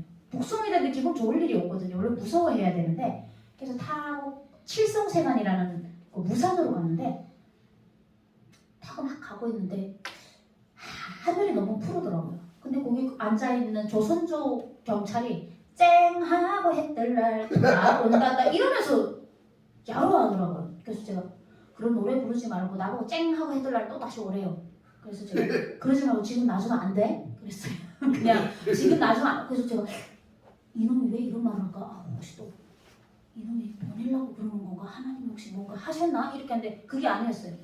야, 너 갔다 오고 그렇게 하는 거야? 그냥 그러더라고요. 북한 사람의 인권에 대해서는 전혀 관심이 없어요. 죽든지 말든지 맞아 죽든지 그놈들은 관심이 없더라고요. 근데 거의 실속시간이 눈앞에 보이는데 차가 안 뒤집어지는 거예요. 내 생각처럼. 그냥 다 그걸 아무 일도 안 하시는 거예요. 어떻게 대교 지금 칠성세관 넘어가고 있는데 차가 안 뒤집어. 어떻게 벌써 북한에 그거 어떻게 하다가 북한에 들어왔어요. 저는 차가. 그때 생각이죠. 하나님은 안 계시는구나. 믿음이 다 와장창 깨졌어요. 내가 믿을 걸 믿어해 주시. 그게 있었으면 그 하나님이 있었으면 저 북한을 지금 이러고 놔뒀겠나. 아이고 내가 미쳤지. 됐다 죽을 준비하자. 그래서 죽을 준비 자살이라도 하고 싶었던 게 교도소 10년 가야 돼요. 이번에 가면 6개월 안에 동일한 범죄를 6개월 안에 저질렀을 때는 가형을 먹는데 제가 원래 5년을 먹고 갔어요. 그럼 10년 가야 돼요. 그래서 이제는 못 살죠. 그때 제 몸무게가 36kg 영양실조가 와서 겨우 마지막까지 버텼으니까 이제 10년 들어가면 죽는 거죠. 그리고 그 꽈배기라고 그러는데 한 번 더 들어온 걸 꽈배기라고 그러는데 재범이 들어오면 재범반이라는 데 있어요. 전거리 교화소에. 그 재범반에 들어가면요 목에다가 똥통을 6개월 동안 매게 해요. 사람의 똥을 퍼서 버리는 거를 6개월 동안 매게 하는데 그 똥 도구로 해서 다들 6개월을 못 견디고 죽더라고요. 그래서 내가 그걸 이제 또 해야 되니까 그래서 이제 죽을 일밖에 안 남았구나라고 보이부에 들어갔는데 네, 아시네. 보이부에서 저를 짝사랑했던 제가 대학 때 인기 많았거든요. 북한에서. 사범대학 갈 때 인기 많아갖고 저 막 좋아했던 오빠야가 있었어요. 근데 짝사랑은 알고 모른 척하는 거죠. 저 그때 애인이 있었고 어우 갑자기 제가 인기 많은 이야기가 풋풋하네요. 옛날에 그랬어요. 그래가지고 그런 오빠야가 있었는데 기억조차 못했던 사람인데 이제 그 사람이 저에게 보이부에 들어가면요 취정 얼굴 보면 안 되거든요. 취정 얼굴 보면 맞아요. 그래서 저는 한 번 보이부 생활을 했던 사람이기 때문에 내가 몸을 잘 사려야만 살아남으니까 머리를 숙이고 딱 들어갔는데 머리 들어보래요. 근데 그 목소리 듣고 바로 알았어요. 그 오빠인 줄. 근데 그때 생각을 해봤죠. 아싸 이게 아니고 지금 제 몰골이 36kg에 뭐 감옥에서 금방 나가고 머리 다 잘라놓고 사람 몰골이 여자 몰골이 아닌데 이 상황에서 너무 부끄러워서 도망가고 싶은 상황인 거예요. 그러면서도 속으로 아니 내가 머리를 들었을 때 그 오빠가 만약에 맞다면 이 사람은 원래 교사를 해야 된단 말이죠. 사범대학을 나오면 이 보이부에 내 앞에 앉아있을 직업이 아닌 보이지도원이 되려면 사범대를 나와서는 절대로 보이지도 될 수 없는데 이 사람 목소리가 왜 나오지? 아닌가? 하고 봤는데 아니라고 그 사람인 거예요. 이 사람이 왜 여기 앉아있지 지금? 순간에 생각했습니다. 그 사람이 반가우면서도 생각 들었던 게 하나님이 일하신다는 걸. 그러니까 내 상식으로서는 이 사람이 내 앞에 없어야 되는데 이 사람이 안 있는 거예요. 제가 이 사람이 결국 저를 도와서 감옥을 안 가고 거기서 재탈북을 성공해서 세 번째 2014년에 대한민국에 입국을 했는데 이 사람이 도울 때 그러니까 한국에 와서 알았습니다. 이 사람이 왜 그 자리에 나한테 있었는지. 나 그때 너무 내가 무슨 꿈을 꾼 것 같은 거예요. 그러니까 한국에 와서 어머니한테 알아보라고 했어요. 네, 이 사람이 내가 있는 보이부에 왔는데 보니까 이 사람이 쭉 나눠졌는데 거기에 윤석열 서류를 딱 그 사람 앞에 놓은 거예요. 누가 할 일입니까 이거는? 아멘. 네. 할렐루야. 하나님이 하시는 거예요. 그래서 그 사람의 문제는 그 사람 실습은 저였던 거예요. 그리고 그 사람은 그 보이부에 없었습니다. 후에 어머니가 찾아가서 어떻게 알아보라고 해서 제가 다른 사람을 통해서 너무 감사하니까 인사라도 좀 하려고 갔는데 그분은 이미 다른 데 다 배치 받아가 있는 거예요. 그런 역사적인 일이 벌어진 거예요 저에게. 그래서 그때 그 사람이 살려준다고 할 때 그때는 내가 다 바쳐야 되겠구나 하나님께. 내가 그때 그 기도를 또 했어요. 내가 기도를 좀 욕심내도 되겠다. 내가 하나님을 그러니까 제가 그때 처음에 기도를 애만 보고 죽게 해달라고 기도했던 이유가 내가 찬양해본 적도 없고 하나님 믿지도 않고 하나님 우습게 생각하고 예수님 믿는다고 막 웃었던 사람이잖아요 내가. 근데 내까지 그것도 그래놓고 집 아프다고 하나님한테 뭐 해달라고 하던 인간적으로 미안한 거예요. 그래서 사실은 그때 기도를 요만큼 했는데 내가 기도한 것보다 훨씬 더 해주시는 거예요 하나님이. 그래서 그때 모르겠다. 한국 하이에 가보자고 기도해볼까. 기도가 점점 이제 힘이 실리고 욕심이 생기더라고요. 제가 늘 우리 탈북민 친구들 보고도 기도할 때 하나님 뭐라고 안 하니까 기도만큼은 욕심내라. 기도만큼은 최대한 욕심을 내도 다른 욕심은 다 내려놔도 기도는 욕심을 내도 돼 라는 이야기를 하는데 욕심이 점점 커져가지고 막 산으로 바다로 갔어요. 지금도 마찬가지로 욕심 엄청 크거든요. 저 지금 제 욕심, 제 기도는 제 있던 고향에 김일성 동상이 있어요. 제가 있던 라선 큰 동상이 있거든요. 가장 해가 잘 들어요. 거기다 교회 짓게 해주세요. 네, 그게 욕심이 이렇게 높아졌는데 그렇게 하고 그때는 한국 좀 가게 해주세요. 막 이런 기도까지 막 다 했는데 진짜 하나님께서 거기서 감옥 안 가고 도망가고 앞에까지 오게 해주셨고 또 중국으로 넘어오니까 제가 인신매매로 팔려가서 살던 그 남편이 원래 남편이라고 안 하고 제가 인간이라고 불렀어요. 저 인간 때문에 이 인생이 망쳤다 이런 식으로. 그래도 인간 말종이라는 단어는 안 썼어요. 하여튼 인간이라고 부르고 한 번도 I love you 사랑한다 말을 한 번도 안 했어요. 왜냐면 나 팔려갔기 때문에 나는 항상 뭔가 그런 의식이 있어요. 저 인간이 있어서 내가 이 인생을 산다 이런 생각. 근데 그 인간이 근데 그 사람이 좋은 사람이었어요 원래. 근데 제가 그냥 내 팔자가 이런데 그 사람을 인정을 안 했는데 그 사람이 가자마자 설미를 한국에 보내자고 회의를 하고 기도를 들었나? 어떻게 된 건지. 근데 중국에서 원래 여자들 안 보내요. 특히 와이프들. 특히 저처럼 이렇게 예쁘고 깜찍한 여자는 안 보내. 왜 그러냐면 가면 안 오니까. 가면 권상우 같은 오빠들 사람은 더러운 거야 뭐 이런 오빠들이 있으니까 절대 안 보내. 한국 가면 안 온다고. 가겠다고 하면 말리거든요. 근데 이 사람이 회의를 해서 설미를 보내세요. 한국에. 근데 제가 들어버렸지 뭐예요. 친척들끼리 모여 있는데 제가 그 친척집에 갔다가 어떻게 좀 일찍이 배가 막 몸이 안 좋아서 좀 내려오게 돼서 열이 나고 막 그래서 혼자 들어와서 회의하는 걸 들었는데 그때 제가 그 인간이 그 사람을 내 남편으로 이제 내 남편이 될 수 있게 해주신 하나님께 감사했어요. 그때 그전에는 조인건 때문에 내가 팔려갖고 재수없어 이런 생각을 했거든요. 보기만 해도 짜증나고 옷 뒤통수를 봐도 싫었어요. 근데 그 사람이 회의하는 거를 제가 들었는데 친척들이 다 같이 못 보낸다. 서임이 걔 보내면 안 된다. 너 걔 보내면 올 것 같냐? 네가 지금 5년 동안 얼마나 고생하면서 걔를 기다렸고 이 아이를 네가 어떻게 키웠으며 말도 안 된다. 보내지 마라. 좋은 나라 가서 좋은 놈 만나면 안 와. 내가 너네가 연애해서 결혼해서 모르겠다. 제가 이친매매로 들어와서 너한테 감정도 안 좋은데 쟤 이제 한국 보내면 아스라비하고 도망갈래 이제 돌아올래 했냐고 막 그러는 거예요. 그 친척들 말이 일리가 있는 이야기들이에요. 근데 이 사람이 소리를 난 그렇게 소리가 큰 사람인지 몰랐어요. 꽉 지르는 거예요. 그 친척들한테. 중국에서도 있어요. 마 이렇게 하면 욕이 있어요. 그럼 욕을 딱 하니까 사람이 다 조용해지더라고요. 나는 내 아이의 엄마가 더 좋은 나라 가서 더 좋은 놈 만나서 행복했으면 좋겠어. 차라리 북송될 때 우리가 걔를 막아봤냐고. 걔 살아서 돌아왔는데 또 걔를 북송시키지 않을 힘이 우리에겐 없어. 중국에서는 탈북민을 북송시키고 있는데 너 그러면서 막 고모부가 되게 반대를 했어요. 그러니까 고모부 보고 네 와이프를 북송시켜본 적이 없으면서 그런 말 함부로 하지 말라고. 좋은 나라 가서 좋은 놈하고 만나고 살기라도 해야 내 딸이 언제라도 엄마 얼굴을 볼 거 아니야. 죽어 있으면 어떡할 거냐고. 북한 가서 어디가 죽은지도 모르고 감옥 가서 죽으면 뼈 한 토막을 손톱 하나를 찾을 수 없으면 그 얼마나 슬프냐고. 내 아이에게 내 아이 엄마 이야기를 니네 남의 이야기처럼 하지 말라고. 내 아이의 엄마고 내 와이프기 전에 그 인간이 살아야 된다고. 그 인간이 살아야 된다. 와, 그때 제가 사랑을 저렇게 하는 거구나. 저런 인간 그렇게 한 거.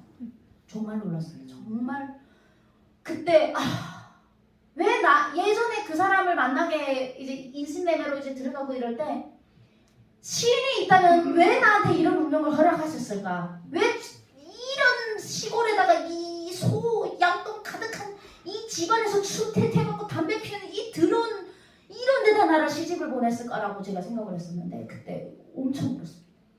내가 사람을 잘 못 봐. 사람을 어떻게 봐야 알겠는지 모르겠는데 친척들이 다 가만히 있었고 저는 막 펑펑 울었어요. 막 소리가 이 울음이 참아지지 않아갖고 이렇게 생각해주는 사람이 세상에 다 있구나 나한테. 내가 한 번도 뭐 와인이 해본 적이 없는 사람인데 어떻게 이 사람이 나한테 이럴 수 있을까?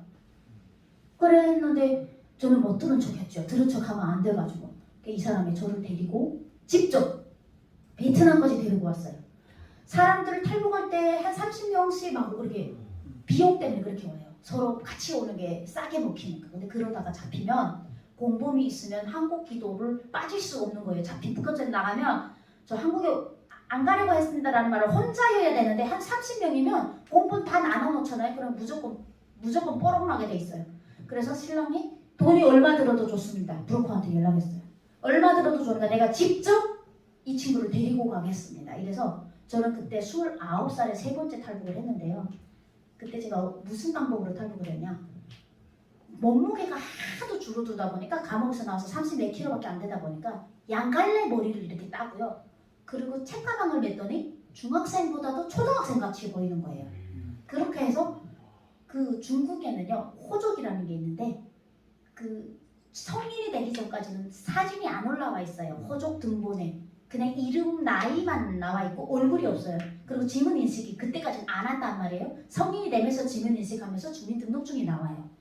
그래서 저를 안전하게 데려가기 위해서 저희 신랑이 뭐 예를 들어 왕씨라잖아요. 그럼 왕청 이렇게 하면 그 밑에 왕화라는 사촌 동생이 있어요. 같은 성씨를 가진. 그 등기부 등본을 가져다가 제가 그 아이처럼 해서 같이 14개 초소를 통과했어요. 국경을 넘는데 다 그냥 안전하게 통과해서 그냥 중국어를 제가 하다 보니까 그 신분증 검열하러 올라오잖아요. 그러면 왕청 이렇게 하고 일어나는 거예요. 따고 이러면 보지도 않았어요. 걔들이 저분 이거 올려주면 아니네 하고 그냥 지나갔어요. 두 사람이 같이 그냥 오빠랑 동생이 여행 가는 줄 알고. 그래서 안전하게 베트남 국경까지 넘는 거예요. 저 혼자. 그러니까 베트남까지 오면 사는 거예요. 그럼 죽지 않아요. 그래서 그때 이제 신랑이 저의 손에다가 그 베트남 국경에 있는 저를 데려가는 사람이 오토바이 끌고 나왔더라고요. 저 싣고 간다고. 그래서 신랑이 이제 잘 부탁한다고 우리 와이프 감옥에서 고생해서 얘 좀 잘 데리고 들어가라 그러면서 100불짜리 10장씩 물에다 적셔서 똘똘똘 말았더라고요. 와. 그래서 5,000불을 제 주머니에다 넣어주면서 이제부터 베트남에서는 잡히면 달러만 주면 산대. 혹시 너한테 안 좋은 일 잡히면 물어보지 말고 집히는 대로 죽을 빠지래요. 목숨이 중요하니까 다 준비했는데 알아보니까 베트남, 라오스를 거쳐서 제가 태국에 가기로 루트가 그렇게 됐어요. 그래서 베트남, 라오스는 달러만 있으면 오케이. 달러를 그렇게 좋아한다. 그래서 다 자기가 바꿔서 준비를 한 거예요. 주머니에 다 넣어주고 그리고 자기 청자켓을 벗어서 이제 제가 타고 가야 되는 오토바이에다가 깔아주면서 그 앞에 사람 허리 꼭 잡고 올라가라고 예쁘게 다리 이렇게 모으고 앉았거든요. 제가 그러니까 그러지 말라고 다리 벌려갖고 허리 꼭 잡고 올라가라는 거예요. 그리고 허리를 꼭 잡으라고. 그리고 올라가면 안전하게 네가 갈 거다. 그래서 그 이야기를 듣고 그러면서 저에게 너는 이제는 안 잡힐 거야. 이제부터 내 인생 시작이야. 너 행복할 자격이 있으니까 한국 가서 좋은 놈 만나가고 잘 살아도 돼. 미안해 안 해도 돼. 나 돌아보면 미안해 하지 마. 너 이제부터 잘 살아. 난 내 딸의 엄마가 좀 잘 살았으면 좋겠어. 제발 좋은 곳에 가서 잘 살았으면 좋겠어. 딸이 엄마 어디 있냐고 물어볼 때 내가 말을 못했어. 내가 어떻게 네 감옥에 있다고 얘기를 하냐. 이제 천국 갔으면 좋겠어. 너가 좋은 나라 갔으면 좋겠어. 한국은 잘 산대. 그러더라고. 한국은 잘 산대. 그리고 너는 한국 가면 잘 살 것 같아. 너는 북한에서 엘리트 교육을 받았고 시골에서 양치기를 할 애는 아니었어. 원래 너는 같이 해줘서 고마워. 뭐 이런 얘기를 하는 거예요. 마지막처럼. 그래서 제가 미쳤냐고. 내가 살아서 돌아가서 꼭 국제결혼해갖고 너 데리고 와서 산다고. 내가 그렇게 안 하면 나 인간이 아니라고. 내가 만약에 가서 너를 배신하잖아? 그럼 하늘에서 벼락 쳐서 난 뒤질 거라고. 죽을 거라고. 아마 신이 가만두지 않을 거야. 이거 다른 사람이 몰라도 하늘에 계신 신은 다 알아. 너를 네가 무슨 행동을 해서 여기까지 데려왔는지. 난 너를 배신할 수 없어 라고 완전 드라마를 찍었죠. 찐사랑이죠. 와인을 못했습니다. 한번 그거 안 해봐갖고 못하겠더라고요. 그것도. 그래갖고 신랑이 웃으면서 그래 만약에 그렇게 된다면 베스트겠지. 좋다. 그렇게 가래요. 그래서 제가 타고 넘었는데 네 누구도 저를 잡지 않았습니다. 참 제가 하나님을 알고 모르게 기도한 다음부터는 일이 다 잘 해결이 됐어요. 하나님한테 기도한 이상으로 계속 해주시는 거예요. 그러다 보니 정말 그 5,000불 그냥 가지고 입국했습니다.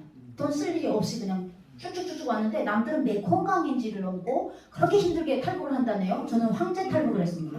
저는 진짜 그 오토바이로 산 하나만 딱 넘은 다음에는요. 그 라오스 경찰총장인지 하는 사람이 마주 나와서 그냥 밴을 타고요. 저 뒤에서 누워가지고요. 밴 타고 라오스 대사관까지 들어갔습니다. 제 루트는 저도 몰라요. 신랑이 이제 연락을 해갖고 이렇게 한국 보낸다고 했는데 그 총을 이렇게 걸어놓고 국경을 넘더라고요. 그분이. 에이 무슨 뭐 저도 말 모르겠는데 다 하이하이 하더라고요. 그러니까 저는 그냥 이렇게 누워갖고 탈북이 제일 쉬웠습니다. 그렇게 쉽게 몰랐어요. 그렇게 쉽게 넘어오는데 대사관까지 딱 온 대사관도요. 문 다 이렇게 열어주고 밴으로 들어갔어요. 저 대사관 밴 타고 딱 들어가는 도선이었어. 딱 들어갔더니 대한민국에 오신 걸 환영합니다. 라오스 대사관에서 그렇게 얘기하시는 거예요. 아니 이게 한국입니까? 그렇더니 아니 대사관은 한국이나 한대요. 그 나라 땅의 대사관 땅은 대한민국의 영토랍니다. 그렇습니까? 그 라오스에서 태국까지 사람도 엄청 힘들게 가는데 비행기 타고 갔어요. 네, 완전 좋은 거 비즈니스까지 타고. 왜 그랬는지 모르요? 여러분 왜 그런 줄 아시죠? 기도를 했다는 하나님을 알기 시작해서부터 달라지는데 그런데 내 눈으로 내가 직접 겪고도 안 믿는 건 이건 정말 미련한 거지. 그 지혜가 없는 복이 없는 자. 네, 그건 지혜가 없는 자. 근데 제가 지혜가 많아요. 그래서 전 절대 그러면 안 되고 기도를 막 하면서 2014년에 대한민국에 딱 도착을 했습니다. 와서 하나원이라는 데 우리 들어가면 교회가 있더라고요. 그래서 교회 제일 먼저 찾아가죠. 난 누구보다 하나님 날 제일 이뻐한다고 생각했기 때문에 여기를 먼저 가야 하나님이 더 좋아하겠구나. 딱 갔는데 누가 생일인가 봐요. 노래를 찬송을 해줘. 당신은 사랑받기 위해 태어난 사람인데 사실은 여기 어떻게 들어가야 되나 좀 처음에 오니까 나도 처음이니까 문을 딱 열었는데 문을 연 상태에서 그 노래 끝날 때까지 막 계속 불렀어요. 좀 다른 사람을 축복해 주느라고 목사님이 노래 부르고 계시는데 난 내가 당신은 사랑받기 위해 태어난 사람. 난 죽어야 되는 운명인 줄 알았거든요. 그리고 이런 천덕꾸러기라고 생각했고 그 탈북 과정이 너무 험난해서 나 같은 이런 천덕꾸러기가 어디 있을까 했는데 아니었구나. 그 노래 찬송가를 들으면서 하나님 그 지켜보셨겠구나. 그 내가 천대받고 거기서 그렇게 힘든 고생하면서 보면서 하나님 얼마나 우셨을까 이 생각이 나는 거예요. 그러면 계속 막 정신없이 우는데 목사님이 문 열고 한 아이가 계속 울고 있어가지고 들으라고 앉아서 물어보는데 다 대답 무슨 왜 저도 그때 왜 그렇게 울었는지 모르겠는데 막 목사님이 막 콧물 눈물 다 흘리면 다 울었어요. 왜 우냐고. 하나님이 살려주셔갖고 어떻게 하여튼 막 이러면서 울었어요. 그래갖고 거기서 새벽 아침 기도부터 막 열심히 나가갖고 교회 총무를 다 맡아서 또 직업을 주시더라고요. 교회 총무를 딱 맡아서 3일이 됐는데 목사님이 사고가 나셨어요. 아침 5시에 새벽 기도를 해야 되는데 목사님이 안 오신 거예요. 교회에. 보니까 오다가 자사고를 당하셨어요. 그래서 제가 생각했죠. 설교는 해야 되니까 내가 하자. 그래서 저는 목사님은 안 오시고 연락은 안 되고 연락할 수가 없어요. 거기는 핸드폰도 없고 하나원에. 그래서 할머님들한테 귤도 넣어가지고 아침에 물 새벽에 나서 청소 다 하고 그때 제 별명이 대장금이에요. 장금이 계속 뛰어다녔어요. 새벽부터 교회 가면서 막 뛰어다녀갖고 아침에 보니까 할머님들이 그래도 목사님 막 기다리고 있는 거예요. 그래서 제가 딱 나갔어요. 오늘 지금 목사님이 왜 못 오시는지 못 왔는데 이거 오늘 우리 그냥 넘어갈 수 없다. 그냥 넘어가면 왠지 안 될 것 같다 나는. 뭐가 성경책 이렇게 큰 거 있잖아요. 큰 거를 갖다 목사님 눈이 안 좋으시나? 엄청나게 큰 거를 갖다 놓으셨는데 보니까 어제 아침마다 읽어주신 잠언을 읽어주셨어요. 그때 잠언이 이렇게 꾸겨져 있는 게 있더라고요. 이게 이어서 가겠습니다. 어제 그래서 막 읽어줬어요. 사람들한테. 그다음에 마지막에 목사님 이렇게도 하던데 이것도 해야 되나 내가.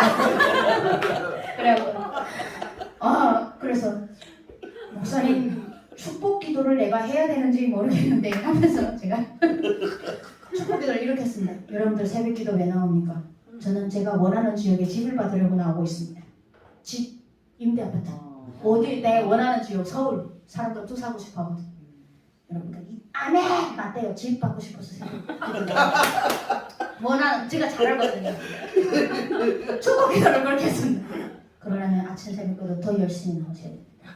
그러려면 찬송을 더 해야 됩니다. 하나님이 좋아하시게 제 경험으로 봤을 때는 하나님께서 뭘 좋아하시냐? 하나님께서 높이 소리 높이 기도하시는 거 좋아합니다. 제 경험으로 봐서는 하나님께서 그냥 좋아합니다. 이렇게 했어요. 축복 기도를. 여러분 원하는 집을 받을 수 있도록 하나님이 선서 주실 줄을 믿습니다. 아멘! 최고의 아주 이제 설교가 된 거예요. 아침에. 그때 생각했어요. 나 목사해도 되겠다. 이거 3일 만에 이렇게 내가 이렇게 잘할 수 있나? 네, 그래서 이제 기분이 되게 좋았죠. 근데 세상에 거기 CCTV 있는지 몰랐어요. 목사님이 다 보셨어요. 저는 몰랐죠. 거기. 저는 CCTV를 또 떼려고 했어요. 왜냐면 집까지 게. 근데 목사님께서 그 이야기가 그 이후부터 전설이 돼가지고 제가 이제 졸업을 한 다음에 이제 제 후배들을 만나서 후배들이 그게 은혜였어요? 이렇게. 그 목사님께서 항상 그 얘기를 하세요. 참 내가 하나원에서 목회 5년을 하면서 참 신기한 아이를 하나 봤는데 딱 하나원 나온 지 3일이 돼갖고 시키지도 않았는데 축복 기도를 해줬고 성경을 너무 잘 읽더라. 잠언을 읽었는데 아주 그럴듯하게 이게 무슨 뜻이냐면요 이러면서 거짓말을 잘하더라. 그래 목사님 근데 거짓말이라는 게 재밌게 하려고 풀이를 나도 목사님이 이렇게 근데 있었던 일이랑 이게 접목을 하면서 이제 교독을 하시잖아요. 그래서 나도 그거 지금 3일 동안 봐가지고 그거를 따라한 거예요. 그래갖고 근데 참 괜찮게 했다. 근데 정말 축복 기도가 너무나도 자기주의적으로 했는데 아멘은 그렇게 높이 아멘이 나온 날이 없었다. 네, 아주 할머니들이 그다음부터 저를 새끼 목사라고 이제 한 번 했는데 그래서 막 따라다녔거든요. 이후에 알게 되는 게 목사님 그걸 다 보셨다. 난 어느 할머니가 꼰줄인 줄 알고 할머니 보는 사람한테 저 할머니가 딱 말했을 것 같은데 계속 그런데 후에 올 때 목사님께서 그것만 본 게 아니고 제가 목사님 방에 있는 물건도 많이 훔쳤거든요. 그걸 다 보셨는데 마지막까지 얘기를 안 해주셨어요. 근데 제가 쓰려고 훔친 게 아니고요. 어르신들이 그 북한 사람들이요 물건이 너무 귀하다 보니까 그 세면 도구, 상품 이런 거 막 미치거든요. 이거 한국 케라시스 막 그런 게 교회에서 막 이제 들어왔어요 쓰라고. 근데 그게 이만큼 잠겨있는데 목사님 안 주는 거예요. 내 눈에는 조금 까뜩한 거죠. 다 나눠줬으면 좋겠는데 그래서 이제 목사님 안 계실 때마다 비밀번호를 제가 아니까 제가 청소를 하니까 그래서 거기 올라가서 근데 올라가서 다 내려오는데 후에 그게 CCTV인 줄 알았는데 뭐 딱 CCTV가 그 앞에 붙어 있는데 거기를 이제 기어가서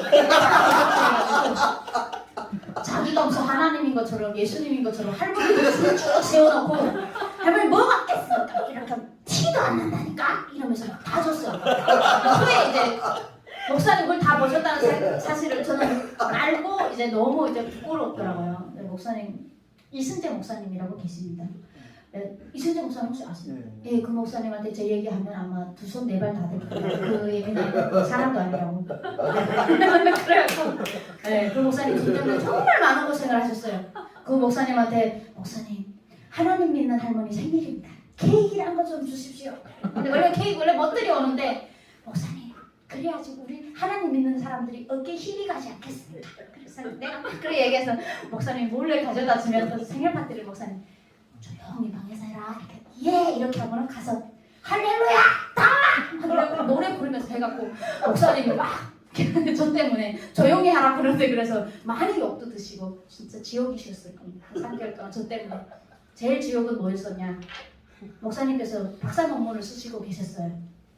그러면 그 몇 년 동안 쓰신대요. 그런 거 쓰는데 책들을 이렇게 자기가 참고 문헌들을 각자 이렇게 꽂아서 자기만 알 수 있게, 그래서 책이 들쑥날쑥 하고요. 자기가 필요한 거를 다 정리를 해놨는데 제 눈에는 너무 정리가 안 돼 있어가지고 그래서 이 사람이 왜 이렇게 남조선사들 더럽게 사나 그런 생각이 들어서 내가 저 한번 함경북도 여자의 솜씨를 좀 보여주자, 깔끔하게 그냥. 그래서 문을 딱 열고 손을 거두고 네 목사님 가신다는 그거 다 꺼내서 다 정리를 해서 싹 다 버렸어요.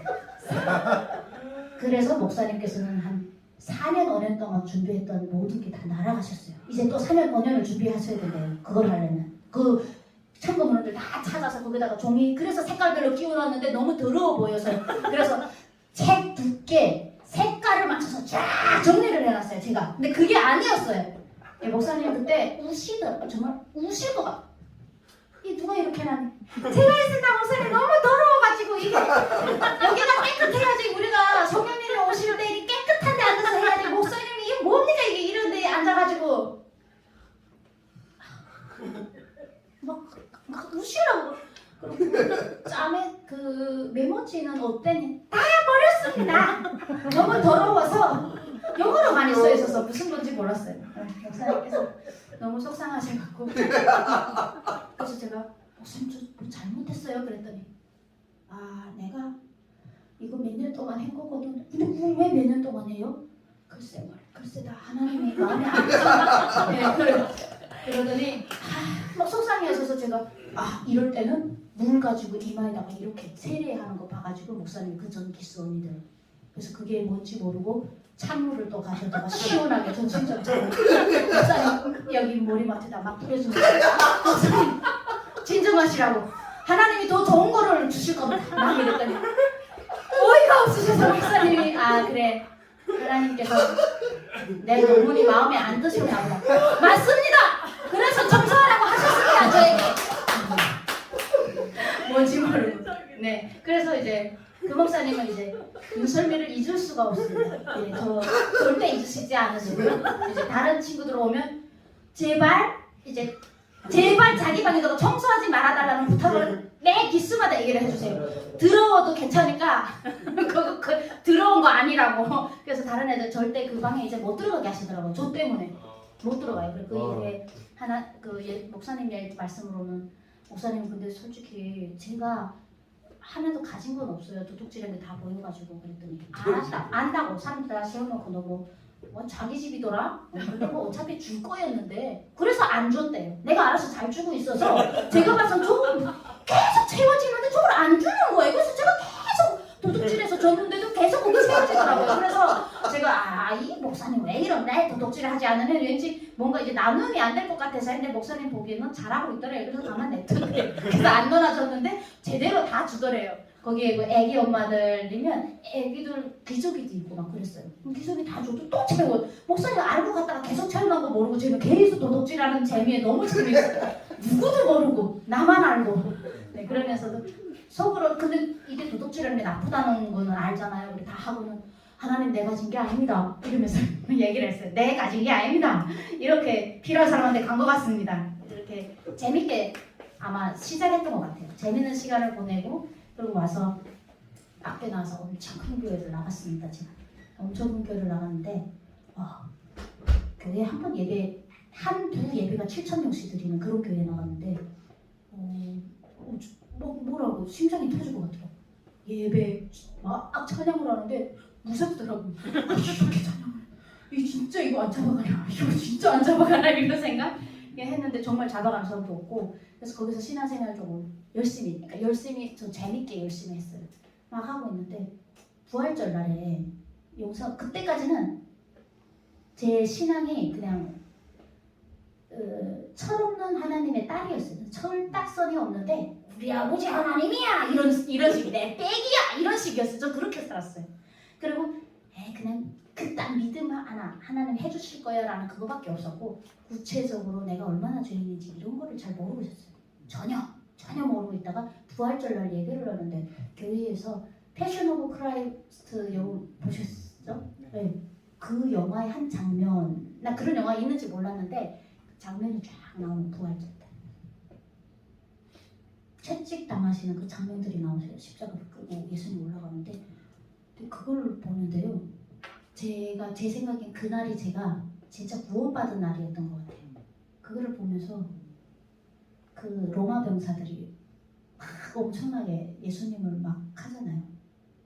그 로마 병사들이 옆에 있는 친구는 어떻게 사람이 저럴 수 있어? 어떻게 저럴 수 있어? 하며 울었어요. 근데 저는 그게 저라고 생각되더라고요. 그 로마 병사가 나라고 생각했어요.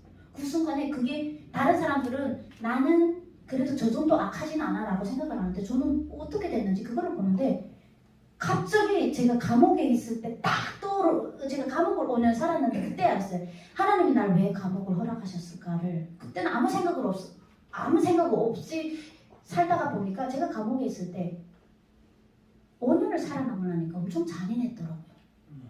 살아남고 내가 얼마나 잔인한지를 모르고 있었는데 그날 그 영상을 한번 딱 보면서 내가 70 먹은 할머니한테 욕을 하고 그 할머니가 일을 많이 못하면 내가 고생하니까 그 할머니하고 나랑 조를 지어주면 내가 이만큼 나무 2배를 가지고 오고 내가 힘들어야 되니까 분명히 이 할머니는 힘이 없는데도 그 할머니 위에다가 내가 덜 힘들라고 짐을 올리고 정상적이지 않는 행동들을 하면서 밟으면서 살아서 생존을 그렇게 했다는 걸 느끼면서 그때 멘붕이 왔어요. 제가 딱 집에 들어왔는데 내가 예수님을 못 박았구나.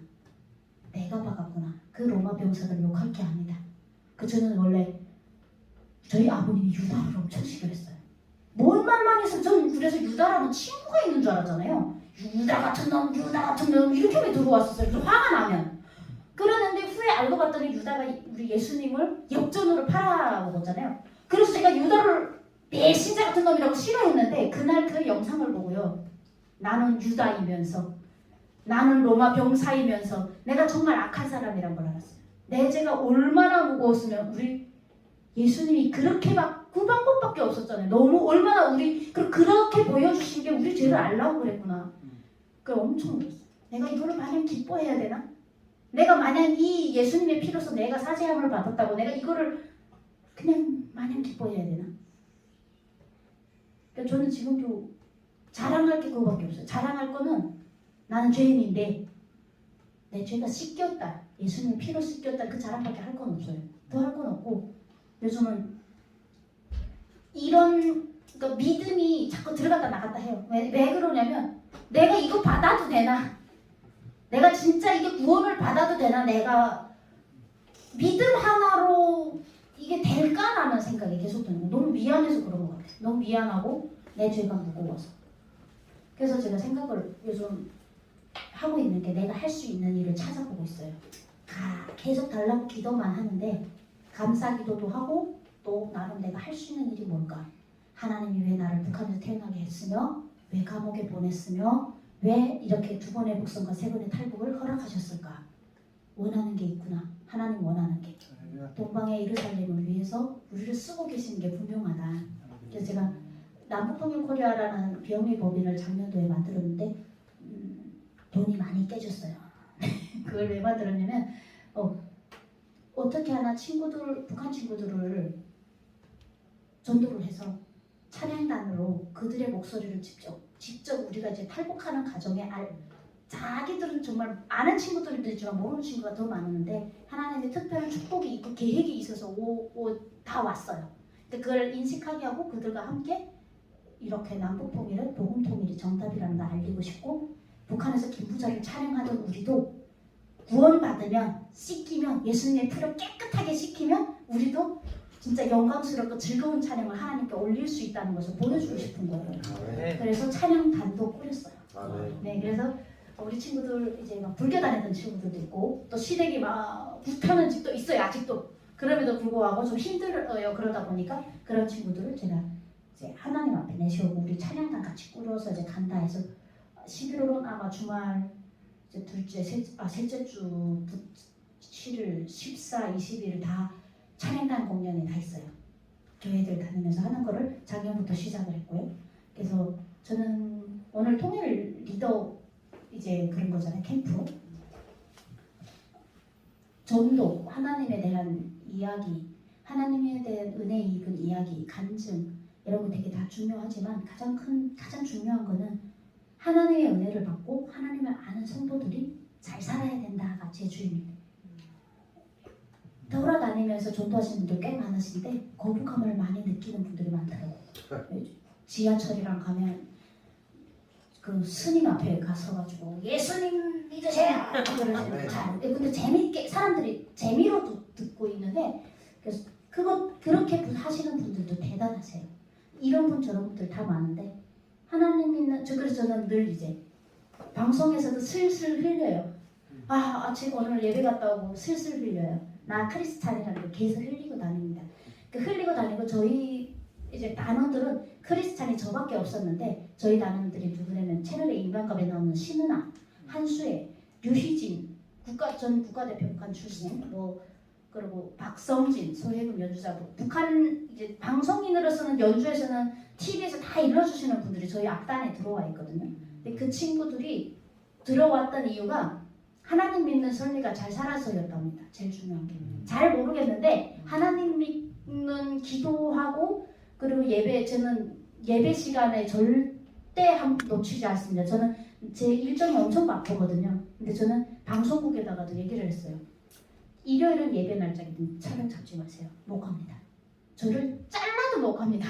자르세요 차라리. 이렇게 얘기를 해서 저의 예배 시간만큼은 누구도 못 건드려요. 그래서 예배는 무조건 내 교회에서 내가 무조건 마치고 나면 일정 가면같이 그 시간을 못 맞추게 하는데 우리 단원들이 봤을 때는 야 하나님 믿어야 구원받아 하나님 믿어야 구원받아라는 얘기를 제가 자주 하지도 않았지만 이 친구들이 봤을 때 저렇게 사는데 문제는 언니 잘 사네. 한국 와서 3년 만에 집 사고 집 사자마자 집 들어오자마자 응? 예, 제가 집을 사서 들어왔는데 갑자기 신도시 발표가 나더라고요. 그래서 산 집 3억에 산 데 9억이 됐어요. 그래서 그냥 하나님이 제가 원하는 이상으로 계속 주시기 때문에 그 친구들이 저를 봤을 때 돈이 많고 잘 살고 일이 안 끊기고를 중요하지 않고 언니가 사는 삶의 균형이 예배를 잘 참가하고 밥 먹기 전에 기도하고 내가 보여지는 겉으로 슬슬 비춰지는 모습이 왠지 맞는 것 같다는 생각이 든답니다. 그래서 우리 하나님을 믿는 사람들 제가 제일 싫어하는 게 나 하나님 믿는데 하나님 욕하는 사람이에요. 짜증나죠, 여러분들. 우리 내내 수쟁이들이 뭐 어쩌고저쩌고 이런 얘기를 하면요. CCTV 없는 데 가서 때리고 싶습니다. 그렇지만 저는 거기서 그런 행동을 하면 하나님을 더 욕먹힌 일이기 때문에 내 아버지를 욕하는 거 너무 싫어요, 제가.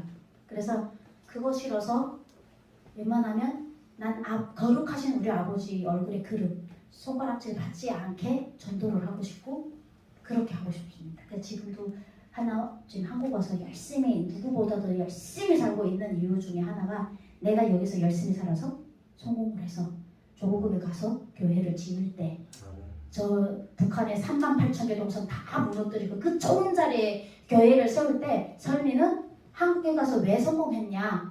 북한의 38,000개 동선 다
더 열심히 해야 되는데 새벽부터 일정이 빡세서 힘이 좀 모자랐습니다. 더 힘있게 찬양을 올렸어야 되는데 다음에는 다음 기회가 있으면 제가 좀 더 힘있는 찬양을 올려드리겠습니다. 너무 감사하고 여기 오신 분들 나중에 저희 통일되는 고향에서 뵙시다. 같이 성교활동하고 고향에서 우리 그때 그 얘기 들었잖아요.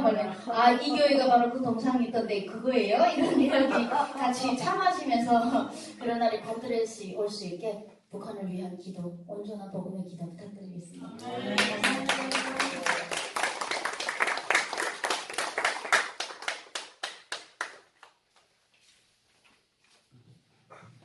네, 여러분 모두 은혜스러웠죠? 아멘. 귀한 간증을 또 이렇게 해주신 주님에 너무 감사하고 제가 오늘 그 확증을 받은 것 같아요.